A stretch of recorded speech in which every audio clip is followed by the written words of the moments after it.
Welcome and congratulations. At this point in your training, you have learned how to induce trance and should have experienced its effects yourself. You respect the mind's capacity for learning and understand how Christotherapy softens self-limiting expectations to facilitate growth. You understand that therapy is not a band-aid, but preparation for a journey to physical, emotional, and spiritual fulfillment. You have received an orientation to the strategies used to guide clients through the most common therapeutic applications. Finally, in our last lecture, we laid out the general principles that organize the therapeutic journey. That's a lot, so take a deep breath. It is time to plunge into the specifics of therapy. The lessons that follow address therapeutic methods. For each subject, we begin with psychoeducation, providing you with a non-technical orientation appropriate for most clients. Upon this foundation, we erect the cognitive dialogue used to diagnose the client's inner conflict. Then we illustrate the trance dialogue used to restore inner balance. You will not use these suggestions verbatim. Rather, you will decorate them with the symbols and terms that the client uses to describe their conflict. To some, this will seem inexact. Rely, however, that your psychoeducation will guide your intuition. Rest assured that you are not responsible for healing the client. In the intimacy of trance, they will reach through you for the resources that they need to heal themselves. Appropriately, we begin our exploration with sleep, encompassing the natural delta and theta state processes used by the subconscious to marshal physical and spiritual resources in support of our waking ambitions. Ultimately, responsive maturity reflects the restoration of those capacities to waking awareness. We become again childlike, as so many of our spiritual avatars have enjoined us. Most of our clients come to us because, unfortunately, the normal sleep process has been disrupted. In this lecture, we will explain the nature of those disruptions, their most common causes, and the consequences for healthy adaptation to our experience.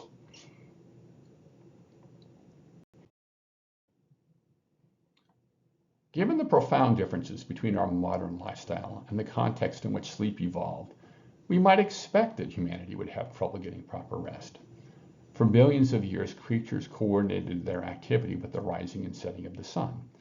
Watch a lizard at sunrise thawing on a rock, or an owl roosting at midday. Humanity, however, is largely liberated from the search for food. We measure success by the influence we have over others, and those negotiations require only alertness. Artificial lighting, stimulants, and modern communication allow us to pursue our goals at the time and place of our choosing. Unmoored from routines by the opportunism of corporate America, the millennials took this to an extreme. The influencers of hustle culture aggressively minimize their hours of sleep, goading their followers to emulate them with videos curated to show them at their best. So let's talk about what is supposed to happen when we sleep. The surrender to sleep is controlled by three factors. The first is that we synchronize our energy level, or metabolic activity, with sunlight. This is called the circadian rhythm. The cycle is naturally about 25 hours. At night, our body slows until sunrise kicks us into motion. Energy ramps up steadily, turning downward in the afternoon and dropping to a low in the middle of the night. If we all fell asleep at the same hour, any group would be vulnerable during those hours. Therefore, individuals tend to rise and rest at different hours. In modern society, our tendency is reflected in our strategy for success. Early birds position themselves in the marketplace, while night owls gain quiet hours for creative effort. It is not uncommon that children disrupt our sleep cycle. This is unavoidable in the early months as the baby builds nutritional reserves, but it persists with children rising typically an hour earlier than their parents. As we will see, this gives time to explore while parents are most susceptible to being woken by a cry of distress. In the teen years, the sleep cycle delays several hours, giving the youth the opportunity to build an independent society, with darkness limiting their wandering. The second factor in the surrender to sleep is the accumulation of waste in the brain fluid. Adenosine is an indicator chemical that governs brain activity. As the day progresses, our desire for rest grows stronger. We drink caffeine because it blocks this signal from adenosine, allowing us to think rapidly when we would naturally tend, tend to wish to protect our brains from toxins. Finally, exposure to sunlight causes the substantia nigra in the brain to produce melatonin. A few hours after the sky goes dark, the melatonin is released, a kind of chemical gong that propels us into sleep. These physical pressures finally disable the conscious process. This is why we don't normally remember our dreams. The part of the brain that we use when awake isn't involved in dreaming, and so can't access the content.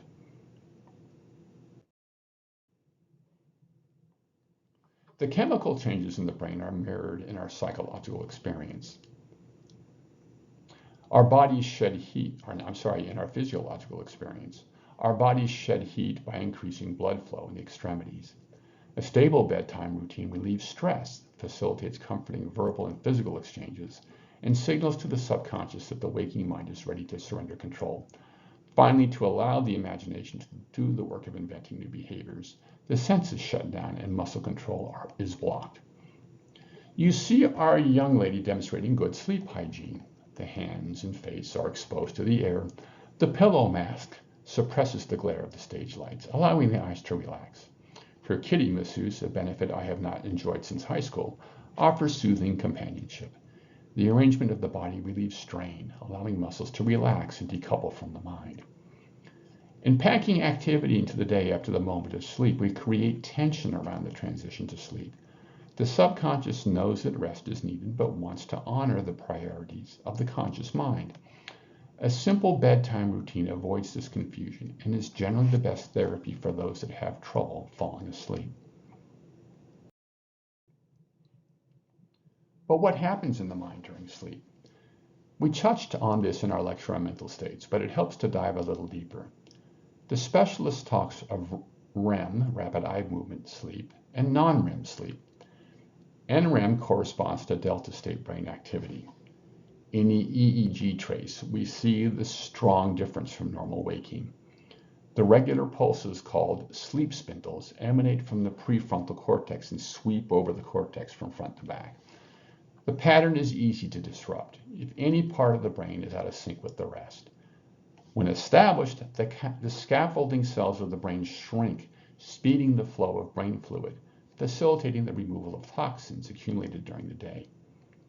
REM sleep is the dream state. As shown in the EEG trace, brain activity is like that in normal waking. This is what we would expect during imaginative replay of the day's events or creative problem solving in dreams.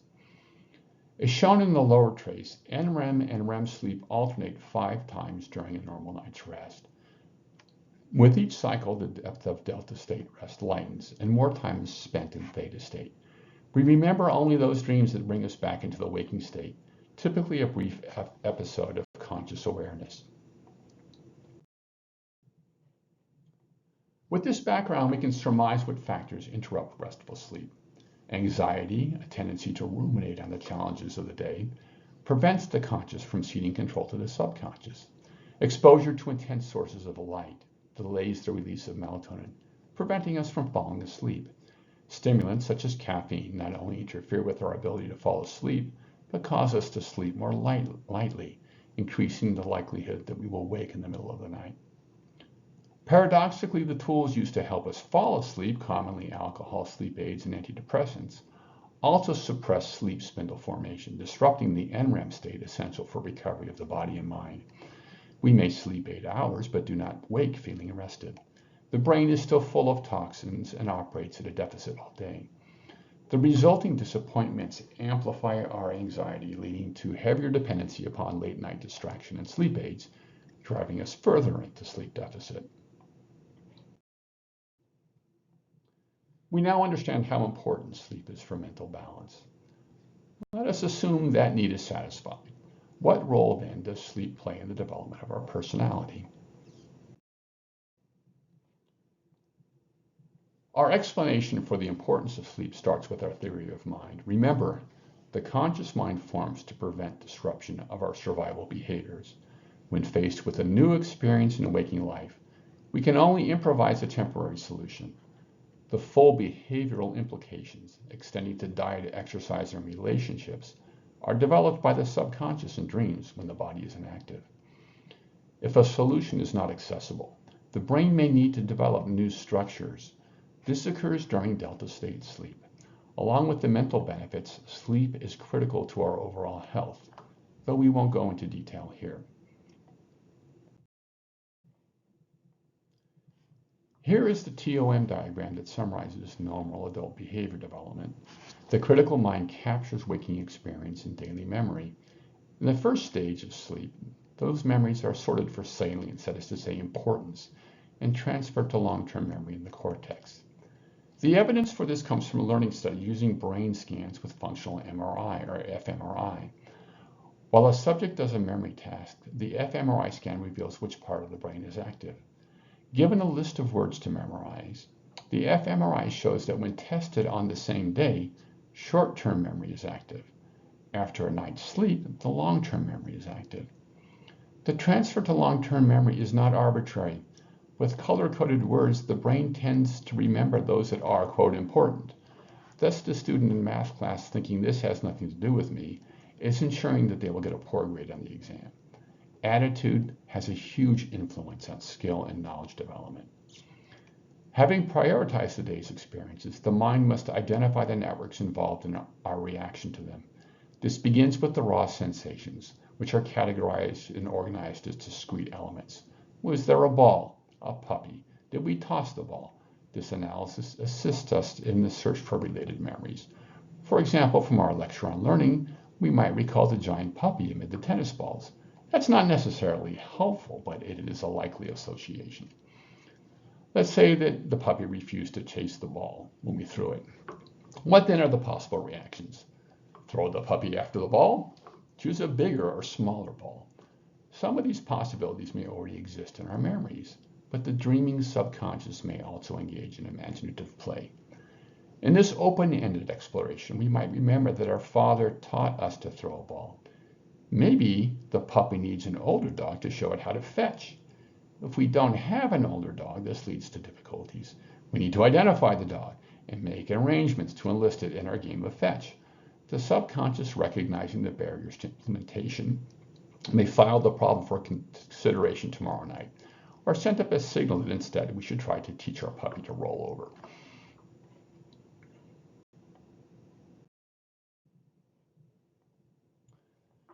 The study of development in the womb reveals that we reiterate the patterns of the forms of life that preceded us. Early on, the fetus has gills. This progression is also evident in the brain. The three stages are outlined in the graph. The lizard brain includes the brainstem and cerebellum. Next comes the limbic system, which tries to match our behaviors to our social context. All animals, including lizards, have a primitive cortex, but in humans, the neocortex dominates our mental activity. Recall, however, that only the frontal parts of the neocortex are engaged in conscious thought.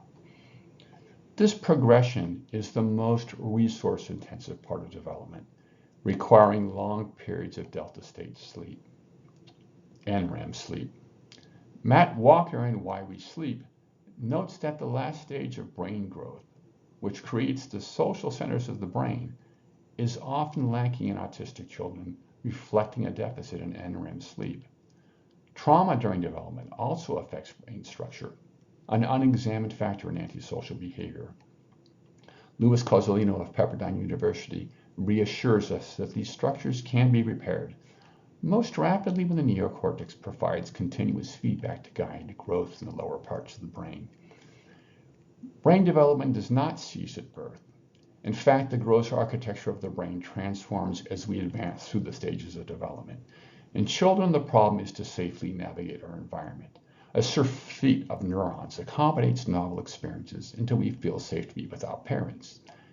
In adolescence, during NREM sleep, the brain begins to shed underutilized neurons, starting at the back of the brain in the visual cortex and sweeping forward to the self-concept. Our focus shifts to optimization of existing behaviors to establish influence over our peers. We are still hedonists, however. our growth is driven by our emotions. It is in adulthood that the higher social centers of the brain develop, strategies such as altruism requiring that we imagine being someone else are not supported until late in our 20s. These skills continue to develop through middle age as we raise children and surround ourselves with a community of friends and colleagues. In the last stage of life, we become aware that social activity has distracted us from our organic needs. Sensory networks detune as sight, hearing, and touch weaken. The brain reorganizes to maintain social influence given incomplete information. Some realize only at this point that we can supplement the senses by tapping spiritual channels. We require a strong self-concept at this stage of life. In its lack, the degradation of lower sensory networks undermines everything built upon them, with general cognitive decline following. Progressing toward dementia, our caregivers are devastated witnesses to our struggle to maintain our identity. As therapists, we must respond to the maturity of our client's mind. Our heuristic path, to be discussed later, organizes that conversation. With it, we avoid judgments regarding maturity. The client diagnoses the effects of their life experiences and seizes the opportunity to overcome deficits and explore new possibilities. Any of these transitions can stimulate sleep disorders. My first insomnia case was a young man whose mother was committed at 13. Conditioned to believe that he was susceptible to her fate, his subconscious delayed the adolescent transition by suppressing delta state sleep. The party-happy young adult can also use sleep deprivation and stimulants to suppress the development of networks that respond to social cues. Memory is an example of microsculpting that to me proves how little the psychologists understand the nature of mind. Each night, memories are transferred from the hippocampus and the limbic system to the neocortex. Bizarrely, the location of memories in the neocortex is fluid, with concepts wandering across its surface. From this, it seems clear that memories are stored in spirit. In either case, the hippocampus appears to have limited capacity. Once full, we struggle to learn until we allow our mind to rest.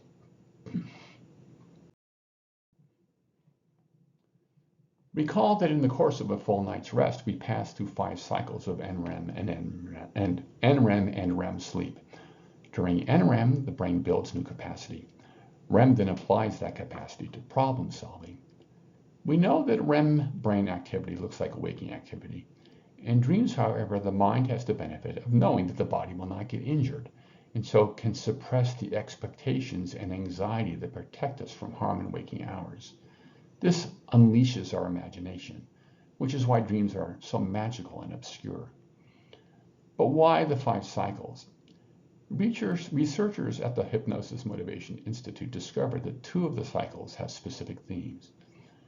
In the 3rd cycle, the subconscious shares with us the behavioral concerns that it cannot resolve. We wake up with anxiety and immediately begin ruminating on that situation at work. From the perspective of evolutionary psychology, we might see this as allowing us an opportunity to escape our situation while everyone else is asleep. In the 5th cycle, our dreams allow our subconscious to gauge our readiness to surrender self-limiting concerns. Just before waking, we may dream about the neighbor's dog that terrified us in childhood, or the hunky athlete that fascinated us in college.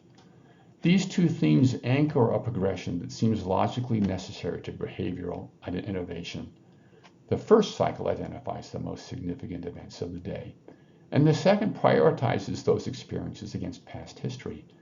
For example, is a political argument with a stranger at a bar as important as a similar argument with our employer?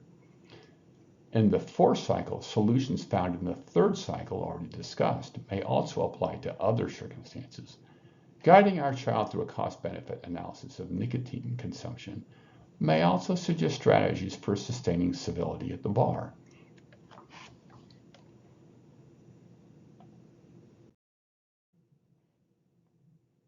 With this awareness of the purpose and value of dreams, we can encourage the subconscious to direct dreams for specific ends.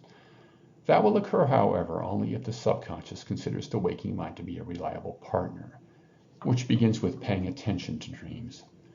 The difficulty is that when an encounter with a mugger causes us to freeze and panic, The subconscious may determine that it was not our decision to walk into that dark alleyway, but the freeze reaction that was the problem.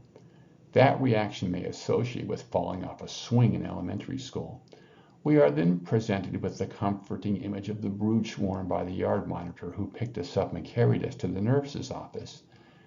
In this way, the subconscious constructs the dream imagery from associations that are distant from our conscious concerns.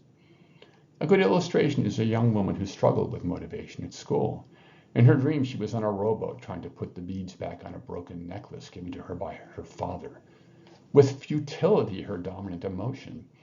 In interpretation, this clarified is a metaphor for her fear that her over-involved father would reject her for disappointing his expectations, against a growing certainty that she would find happiness only if she followed her own path. Strengthening the dream process involves incubation and refinement. In incubation, we define goals and encourage the development of new aspects of the personality. Refinement requires verbatim capture of the dream content, which must happen immediately upon waking. The dream is analyzed, breaking it up into concrete and abstract elements, with exercises furthering the dreamer's understanding. If further insight is needed, we request further guidance in the incubation process. As the subconscious becomes comfortable with the collaboration, it may invite the conscious mind into the dream process. This is known as lucidity. Normally, the subconscious is seeking additional insight or context and will put the conscious mind back to sleep when it has what it needs. Ultimately, the converse is also true. We can enjoy lucid waking. When confronting a violated expectation, the conscious mind can drop into trance to ask the subconscious to bring forward clarifying detail. Gently, I ask, what am I missing here?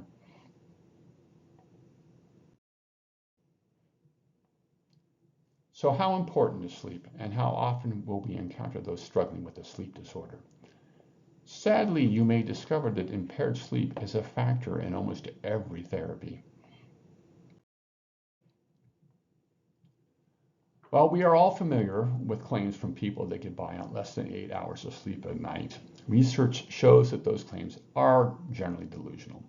Very few people are fully functional on less than 7 hours of sleep, and most need more. In Western societies, cultural pressures drive us to burn candles at both ends of the day. In business, rising early allows us to steal a march on our competitors, including access to markets in earlier time zones. In the evening, we sample the spice of life, pursuing politics, hobbies, or hedonism. As we no longer share effort in the fields with our neighbors, these activities take on elevated importance as the foundation for resilient relationships.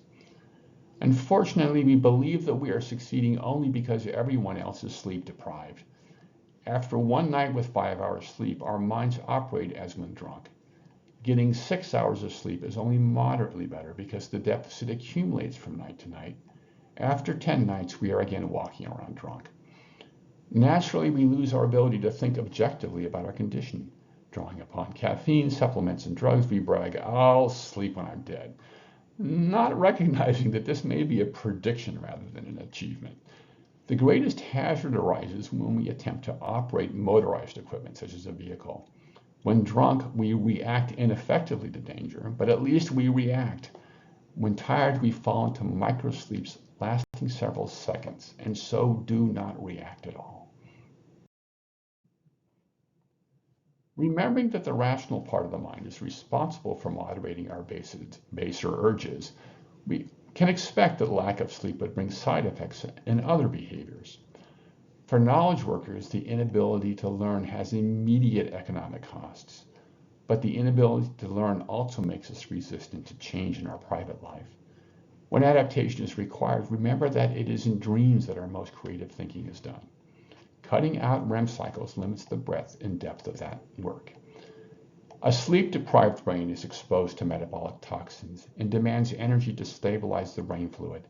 This builds a preference for sugary and fatty foods that do not meet our other dietary needs. The nutritional imbalance destabilizes other organs, amplifying our physiological reactions to events, destabilizing our emotional equilibrium.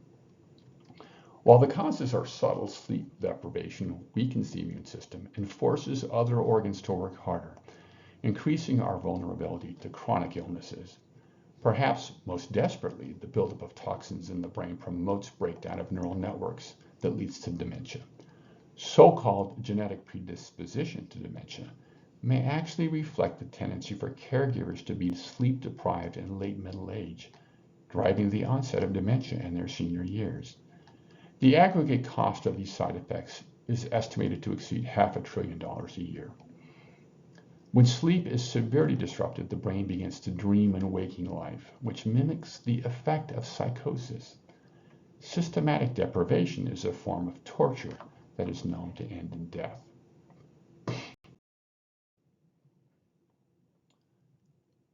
While I like to joke that Thomas Edison prepared photographic evidence of the effects of sleep deprivation in the first weeks after invention of the light bulb, I admit that reflects more my concern with the way that we in the modern era abuse the gift that he gave us.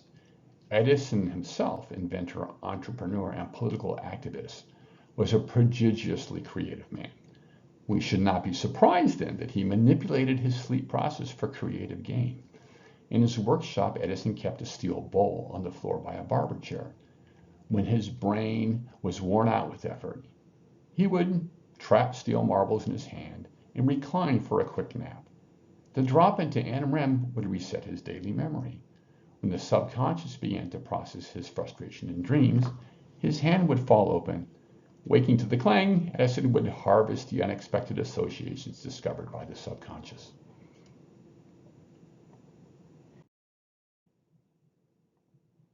Most mental distress arises when our social ambitions lead us to ignore the warning signals set by the body.